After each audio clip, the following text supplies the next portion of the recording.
City vision ప్రేక్షకులకు నమస్కారం. దైవ దర్శనం కార్యక్రమానికి స్వాగతం. మన హిందూ దేవుల చరిత్ర గురించి ఇప్పుడు తెలుసుకుందాం.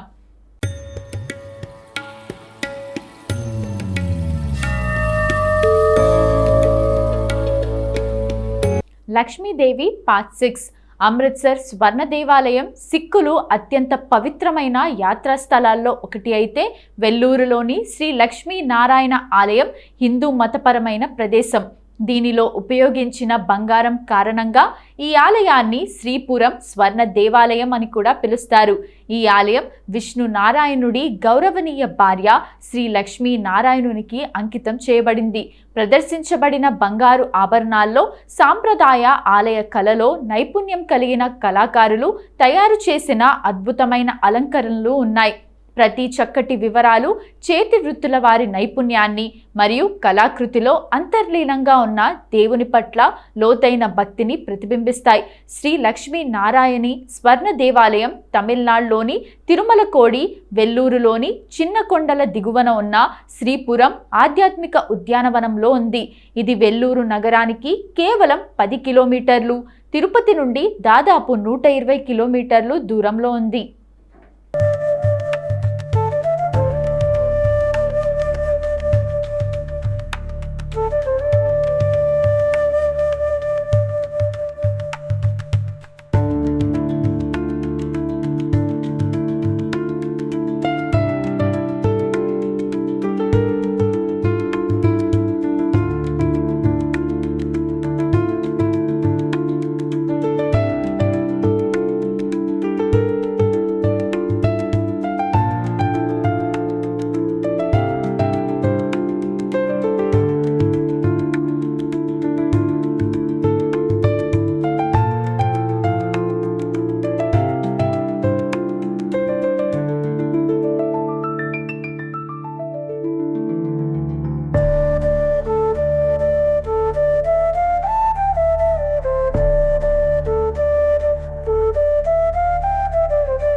ఇక ఈ ప్రదేశం చెన్నై నుంచి 145 కిలోమీటర్లు, పుదుచ్చేరి నుంచి 160 కిలోమీటర్లు, బెంగళూరు నుండి 200 కిలోమీటర్ల దూరంలో ఉంది.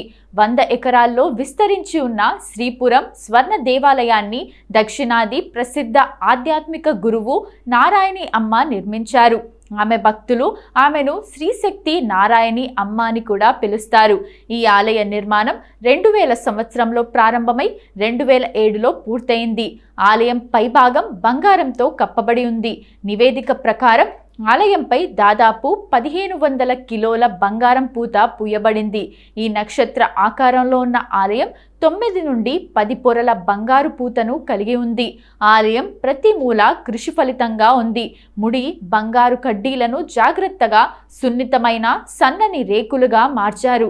తర్వాత ఈ రేకులను చక్కగా చెక్కిన రాగి పలకలను నైపుణ్యంగా వర్తింపజేస్తారు. ఇది కాంతిని గ్రహించే ఉపరితలాన్ని సృష్టిస్తుంది. ఆలయం ఆధ్యాత్మిక వాతావరణాన్ని మరింత పెంచుతుంది.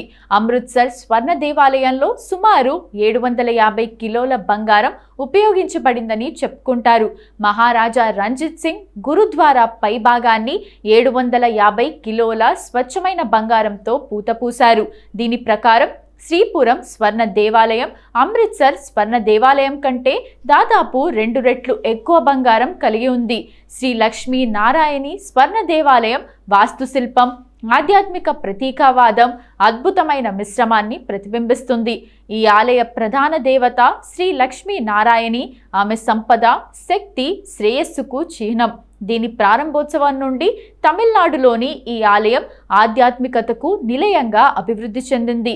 ప్రపంచ నలుమూలల నుండి లక్షలాది మంది పర్యాటకులు ఇక్కడికి వస్తారు. ఈ ఆలయ భారీ సముదాయం సుమారు 100 ఎకరాల్లో విస్తరించి ఉంది.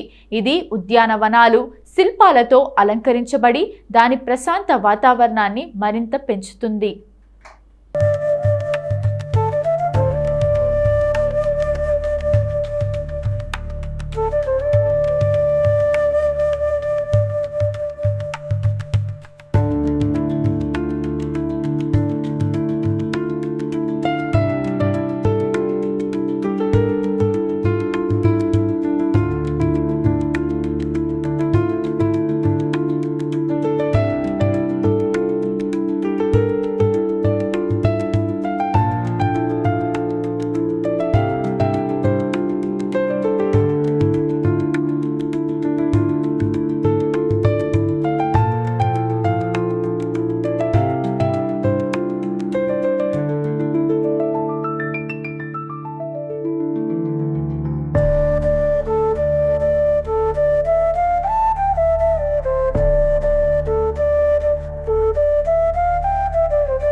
ఈ ఆలయాన్ని శ్రీ నారాయణి పీఠం అనే చారిటబుల్ ట్రస్ట్ స్థాపించింది.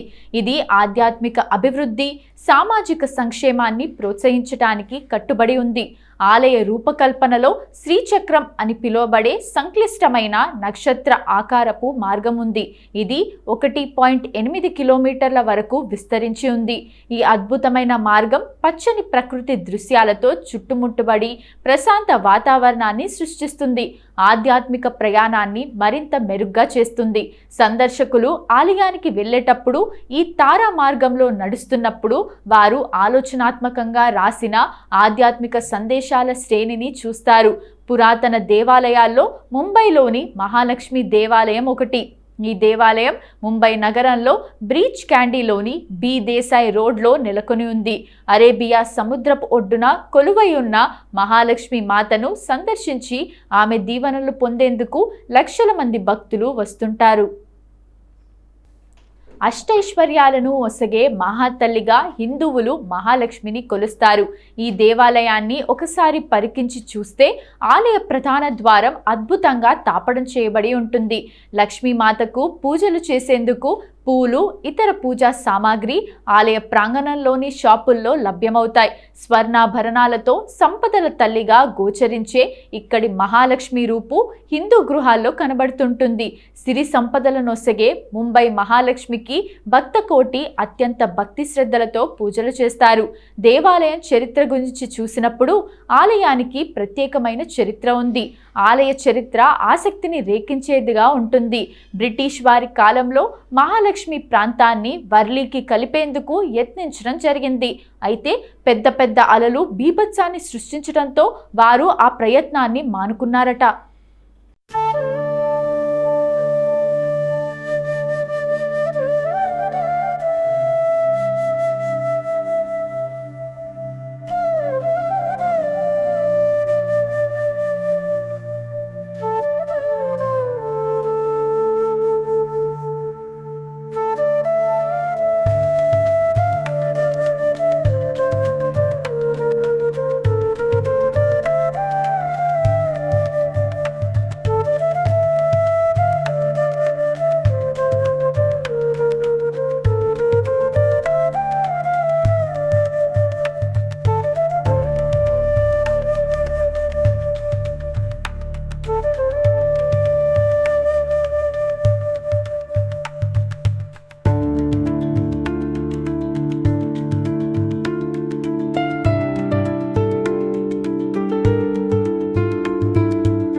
అదే సమయంలో మాత మహాలక్ష్మి రామ్జీ అనే కాంట్రాక్టర్ కలలో ప్రత్యక్షమైంది. సముద్ర గర్భంలో ఉన్న 3 విగ్రహాలను వెలికితీసి ఆలయంలో స్థాపించాల్సిందిగా ఆజ్ఞాపించింది. దేవి ఆన మేరకు రామ్జీ విగ్రహ ప్రతిష్టాపన చేశాడు. ఆలయంలో మహాలక్ష్మి, మహాకాళి, మహాసరస్వతి విగ్రహాలు ఉన్నాయి. 3 విగ్రహాలకు ముక్కు పుడకలతో పాటు బంగారు గాజులు, వజ్ర వైడూర్యాలతో తయారు చేసిన నగలు ఉన్నాయి. ముగ్గురమ్మలను చూసిన భక్తులు భక్తి సాగరంలో మునిగిపోవాల్సిందే. ఎవరైతే త్రికరణ శుద్ధితో అమ్మవార్లను పూజిస్తారో వారి కోరికలు తప్పక నెరవేరుతాయని చెప్పబడింది. అమ్మవారిని వీక్షించేందుకు భక్తులు బారులు తీరి ఉంటారు. సమయం ఎంతైనా లక్ష్మీమాతను దర్శించి పూజలు నడిచిన తర్వాతే భక్తులు తిరుగుముఖం పడతారు. ఎలా వెళ్ళాలి? వాణిజ్య కేంద్రమైన ముంబైకు అన్ని ప్రధాన పట్టణాల నుంచి రైలు, రోడ్డు మార్గాలున్నాయి. ముంబై చేరుకున్న వారు స్థానిక బస్సుల్లో ప్రయాణించి అమ్మవారిని దర్శించుకోవచ్చు. ప్రైవేట్ వాహనాలు కూడా అందుబాటులో ఉంటాయి. ఈ టాక్సీలు రైల్వే స్టేషన్, బస్ స్టేషన్, విమానాశ్రయాల నుంచి కూడా ఉంటాయి. లక్ష్మీదేవికి ప్రత్యేకించి ఉన్న ఆలయాల్లో కొల్లాపూర్ ఆలయం అతి ప్రాచీనమైనది. ఈ ఆలయం మహారాష్ట్రలోని కొల్లాపూర్లో పంచగంగ నది ఒడ్డున ఉంది. ఇది అమ్మవారి అష్టాదశ శక్తిపీఠాల్లో 7వదిగా బాసిల్లుతోంది. స్కాంద పురాణం, దేవి భాగవతంలో ఈ క్షేత్రాన్ని కరవీర నగరమని, అమ్మవారిని కరవీర మహాలక్ష్మి అని ప్రస్తుతించారు. అవిముక్త క్షేత్రం. కొల్లాపూర్ను అవిముక్త క్షేత్రం అని కూడా అంటారు. అవిముక్త క్షేత్రం అంటే ఎన్నటికీ విడువలేనిది అని అర్థం. ఎలాగైతే పరమశివునికి కాశీపట్నం అవిముక్త క్షేత్రంగా ఉందో అలాగే శ్రీ మహాలక్ష్మికి కొల్లాపూర్ అవిముక్త క్షేత్రంగా పేరొందింది. అంటే ఈ ప్రాంతాన్ని విడిచిపెట్టి అమ్మవారు ఎన్నటికీ వెళ్ళదు అని అర్థం. కరవీర మహాలక్ష్మి.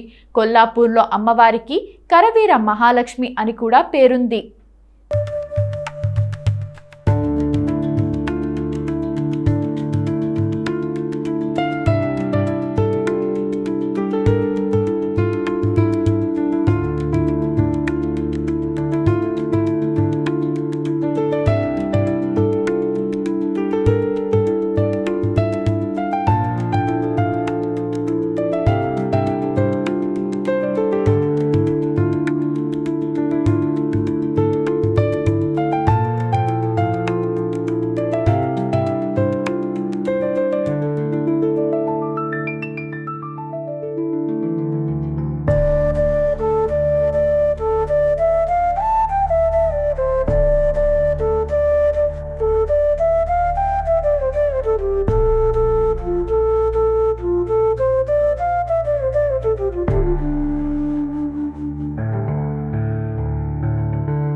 ప్రళయకాలంలో శివుడు తన త్రిశూలంతో కాశీపట్టణాన్ని ఎత్తి రక్షించినట్లు మహాలక్ష్మి ఈ క్షేత్రాన్ని తన కరములతో ఎత్తి రక్షించిందని, అందుకే అమ్మవారికి ఆ పేరు వచ్చిందని అంటారు.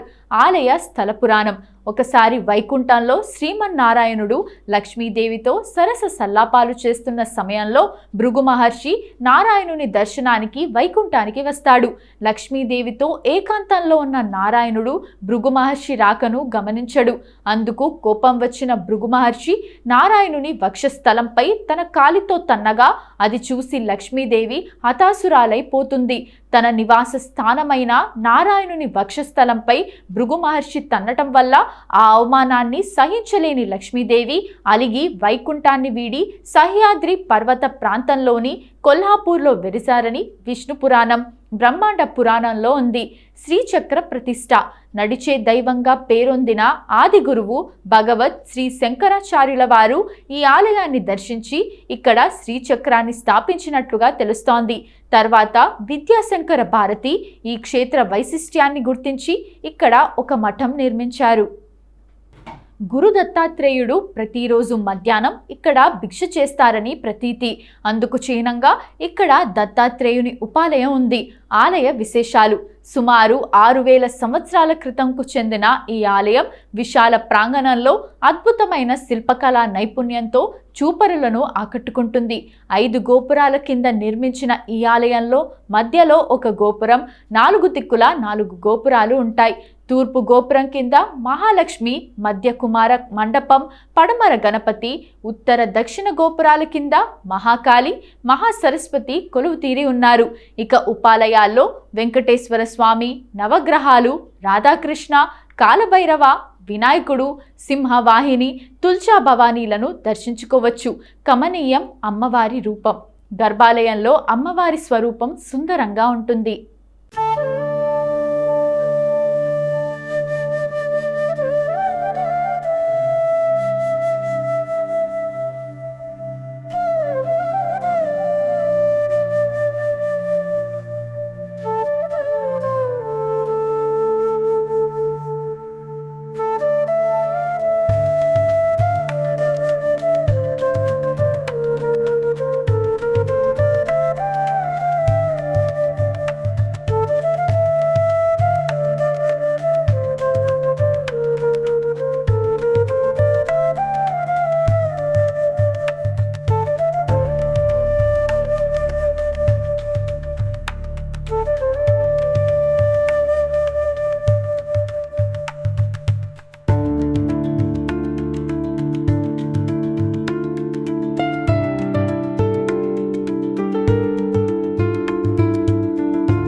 సుమారు 6 అడుగుల చదరంగా ఉన్న ఎత్తైన వేదిక మీద 2 అడుగుల పీఠం, దాని మీద మహాలక్ష్మి కూర్చొని ఉన్న భంగిమలో ఉంటుంది.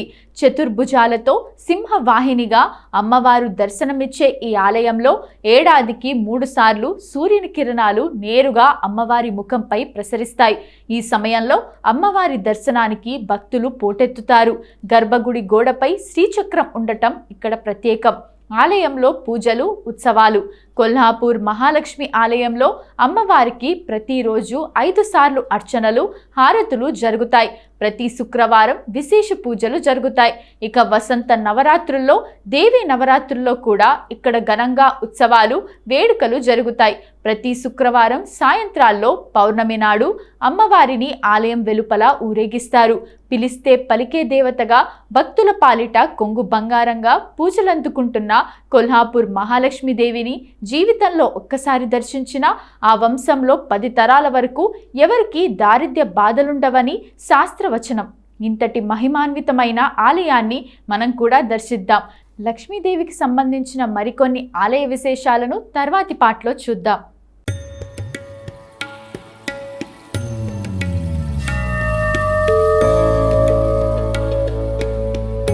ఇది ఇవాల్టి దైవ దర్శనం. రేపటి దైవ దర్శనం కార్యక్రమంలో లక్ష్మీదేవికి సంబంధించిన మరిన్ని విశేషాలతో మళ్ళీ కలుద్దాం. నమస్కారం.